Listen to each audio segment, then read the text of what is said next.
I thought today was a good day. I really like the spirit guys are bringing into practice.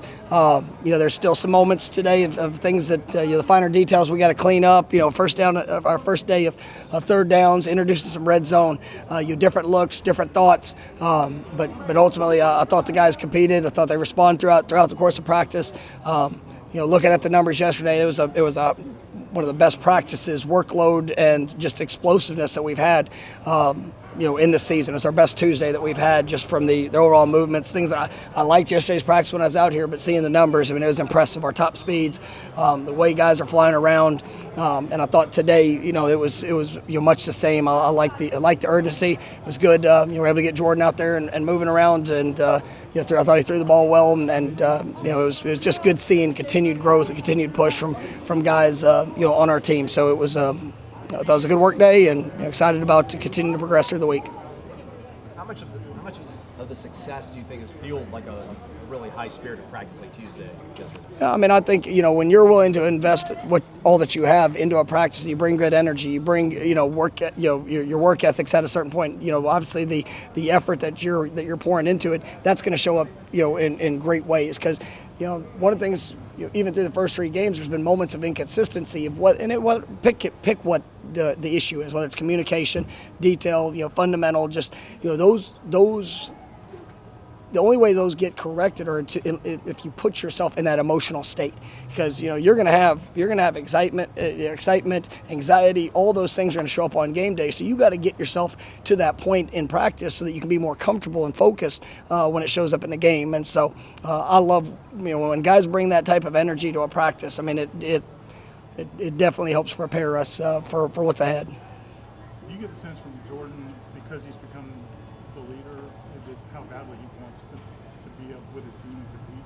Yeah, I think it's always been in him. I really do. I think when you care about people, whatever your role is, you want to be there to support them and to be there with them. When you are a leader, it obviously has a huge impact. I know I mentioned Fabian Levitt didn't make the trip last week, but he made an impact last week, and that's where he is a leader. And even though he was unavailable last week, he still was a strong voice. He was doing the things that he could do, controlling things he could control. Same with Jordan. We talked about the second half, and that's where he never went away. He wasn't able to cross the sideline, but he was still there and present. So those guys want to be as active and involved as they can be, and that's where you see that cohesiveness and that team really come together, and when you have a team that's built on that. Are accurate passers born or created? Jordan's accuracy just seems to be blossoming and growing. Yeah, I think he's always had it in him. I think you get comfortable in what you're being asked to do. I think you get comfortable in, we're a rhythm-based passing team, and that was when we got here. I've really done nothing to Jordan's upper body throwing motion. There's a couple tips that we'll give here and there, but we set him in rhythm with his feet, and he's an exceptional mover and can do a lot of things. But he is. When you see him throwing a rhythm and time, it's special, and I think that's helped build confidence. And then you're going to have the off rhythm throws. You're going to have the times when the playmaker just has to go out there and make plays, and he's got a special talent. How do you think Micah did today? He seemed to make a lot of plays. He did. It's one of the guys that I know I mention him each week, and I think he had one catch in the game last week. He's been, but he's so consistent in the way he comes to work, and his just his spirit. He wants it all.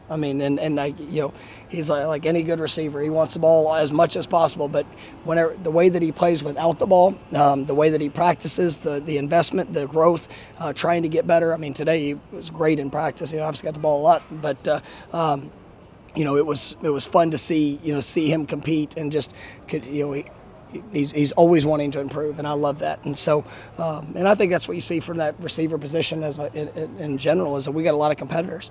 Guys are trying to define and establish their role and increase their role, but they're bringing the work.